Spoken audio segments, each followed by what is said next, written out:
I don't know. As an announcer, I have my theories or whatever like that, but I don't know if it was intentional again. But there was some anger out there in this class for some odd reason between whatever drivers, and they're taking their anger out on other drivers. Not smart. It's just not. I mean, it's just not feasible. You only have 8 cars that start. If somebody's faster and you let them go around, if you got to sit there and drive into somebody, really, why even out there in the first place? Well, and then you're risking up tearing up their car, your car, possibly hurting somebody. It's just right. There's no place for that. So Jason Johnson got into the back of Joey. Joey recovers. Lap 22, he finally gets around Schramm, and in that aspect or whatever, Schramm kind of got into the left rear quarter of him coming out of turn number 4. Joey recollected again and basically went off to the win. Okay. So when I talked to Joey in Victory Lane, he just kind of shook his head and he's like, dude, I don't know what the heck happened. He says, I was just trying to drive my race. He says, man, I didn't realize, either if I did something wrong or if people were just upset for the night or whatever the case is. It's not good, one, for the sport. You're not giving the fans any more entertainment to sit there and try to take somebody out. Jason Johnson and Kenny Miller actually got into it too. They're running side by side coming out of turn 4, and maybe it just wasn't Jason's night. Maybe he felt that he was being pushed around. Maybe he felt like he was being run into, or whatever the case is.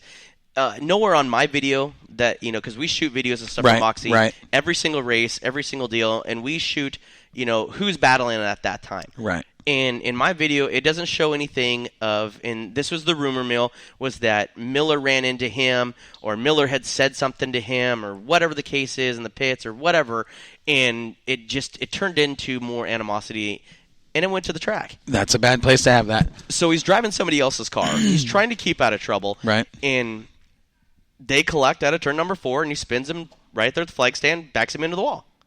This happened on the front stretch. On the front stretch. Okay. I haven't got any word from Jason. I don't know for his side. I don't know if he's up for comment. I don't know. These are just what have been, on social media. So that's what I'm going off of. Now, mind you, can we believe social media? No. No, we really can't. No, you can't. So can we believe what my eyes saw and what my video sees? I don't sit there and I don't say anything about any race, regardless what happened in front of me, until I personally see it on my video. Well, and here's the thing about let me stop you right there. Because we had some incidents at Willamette Speedway where you can take, and you were there, 5 people. This goes back to what you're talking about. Ladies and gentlemen, he's actually talking to Joel, not me.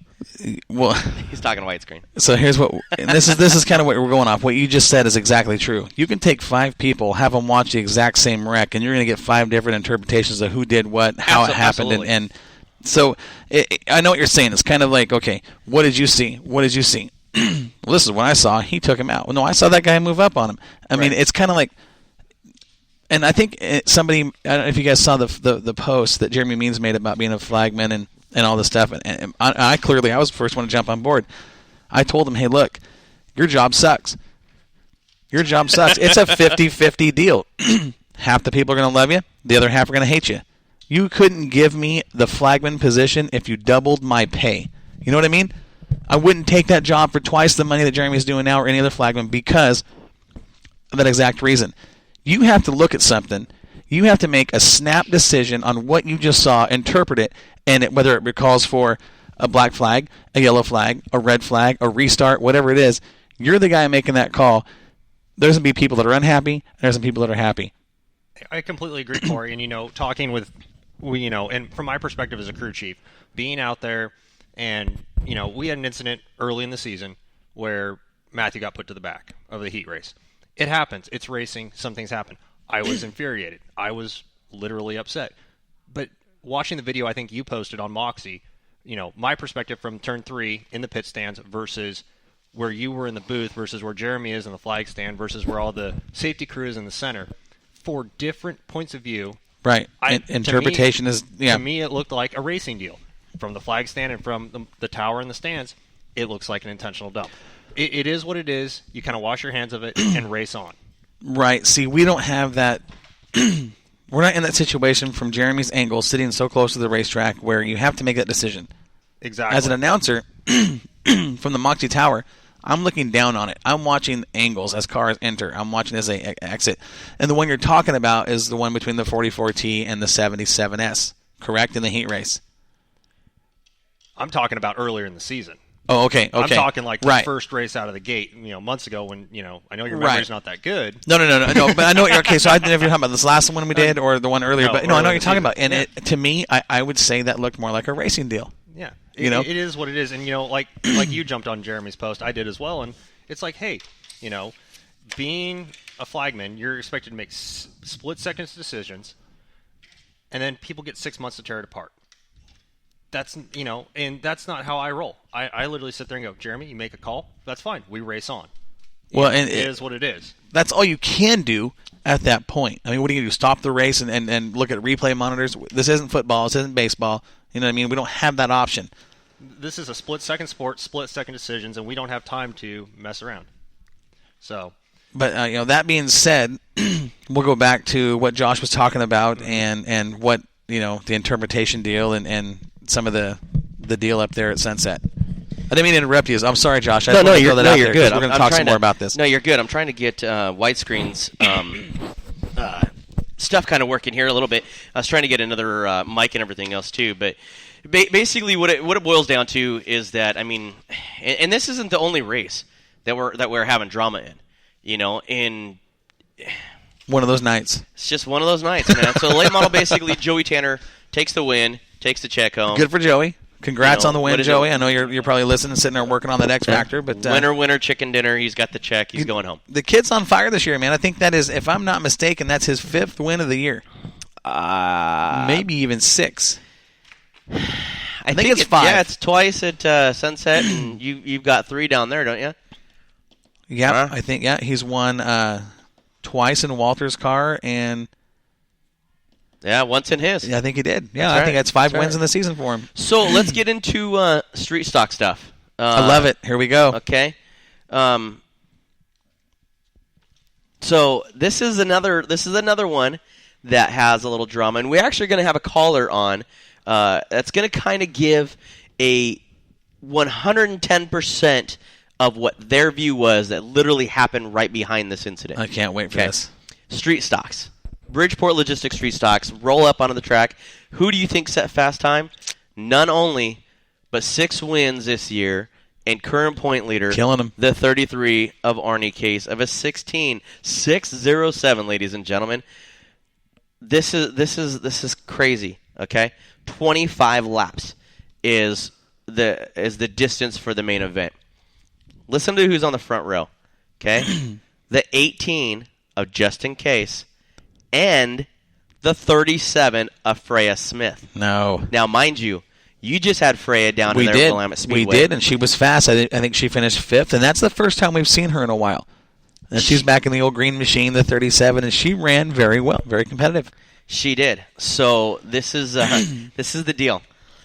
They would start on the front row. Justin would lead for 9 laps. Now, man, this kid, if he has any luck, it's bad luck. He will be out. We talked about this last week. It's true. He'll be out leading. He'll be out doing whatever. And the problem is, I don't know if it's just tension, if it's just something just happens, spins out on lap number 9 in turn number 4 in front of the whole field. Where does Justin go? Right back to the back of the pack. He's fast as hell. It's just for some odd reason, it just doesn't. And it goes back. It goes back to what we talked about in the last show. It's just inexperience, and when that kid gets to where he's going to be, you're going to have your hands full with that kid because there's some talent there. I mean, there truly is some talent there, and he's getting better. We've seen it throughout the weeks, getting better and better. And I'll tell you right now that you better watch out for that 18 car because that kid. As soon as he gets that car dialed in, he's going to be fast. I mean, he's going to be a contender every single week. Well, I think it's not just the car. Once he gets to where he can just be calm and put it all together. That's right. And that's, you've been there. I've been there. All day long. Not, it takes a while. It takes you don't just get in the car and go out and win the feature. Well, some of us do. No. So anyway, listen to this. Listen to the restart. So the 04 now, because we haven't even got, Joey Tardio and the 33 are now on the front row. The inside is Joey Tardio. The outside, who he likes to do it, is Arnie Case, the 33, right? Okay? It would battle. It'd be a tight battle for the top 4. Listen to this. Joey Tardio first, Arnie Case second, Mark Farah would be third, and of course Freya Smith would be fourth. The restart on lap 16, Joey's still on the lead. It would be a battle between the second of Case and third of Freya. Okay, listen to this. Listen to this. Okay, now this is where the drama comes in. Okay, is that this on lap 16 we have a start, we have a restart. Joey's out front, California restart. Case is on the bottom of the front of the second row. Second row. Okay. Freya now is up on top. Okay. Coming out of turn 4, Case and Mark kind of step back a little bit. Actually, Freya was behind. Mark was on the outside. Okay. Coming out of turn 4 on the restart, Case was running his line. Now this is where the controversy comes in. Is that you talk about Mark's crew, and then you talk about Case's crew, you talk about some people in the stands, whatever the case is, blah, blah, blah. These two have already had their tangle through the year. Okay? They were both leading. Take each other out, or Arnie is leading, and Mark would come in, or Mark would be leading, and Arnie would come in, and just happen to be racing hard. They would spin each other, or whatever the case is, but the bottom line is that both these guys have had their tension for the year. Okay, yeah. Between the two of them you're talking about. Between the two of them. Right. Out of turn number 4, it almost looked like to me, through my video, now this is where my video and stuff kind of fades off a little bit, is that it looked like Mark got loose coming out of turn 4, went up towards the wall, got the right rear up in the cushion. As soon as it came into the flag stand, it almost looked like it came down a little bit. Now, and this is where we're going to talk to Freya Smith tonight, because she had the full, literally right in front of her, the full view of it. Okay. My personal view of it, I'm not going to give until after she gives hers. Okay. And if she's actually listening, let's see if we can get Freya on board. So this is the deal. So basically, what happened is that as soon as they came out of turn number 4, they made contact. Arnie and Mark Farah. Right. Okay. Mark came up, hit the side of the car, ran up over top of the right front of Arnie Case, popped up the car, basically broke something in the left front of Mark's, straight into the turn 1 wall. Mark's not happy, just like anybody else. I wouldn't be happy Well, either, sure, that's understandable. So the dilemma is they think that Arnie came up into him. Other people say, well, Mark came up off the wall at the flag stand, came down into Arnie. Okay? If you look at the video for other people's videos, my personal view, and just like anybody else, and I've talked to both of these drivers and everything else, they do realize that I do not play favorites. I don't care if you're Arnie. I don't care if you're Kenny we Miller. can't. In our position, we can't. We're not an official. You know, I will give you my opinion, and that's it. But it's not like I don't like you, or I don't like him, or I like you more than him. It has nothing to do with that. I'll give my opinion because, hey, this is another job that I do when I'm at the track. Then I'll be, I'm sure who I am, and I'm not going to sit there and put blame on anybody. My personal view is that Arnie was holding his line. He wasn't running the bottom because he was running the top. Did he maybe? Because the contact happened before the turn, happened right at the flag stand.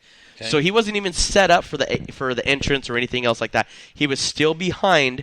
He was still behind Joey Tardio, who happens to be leading this race.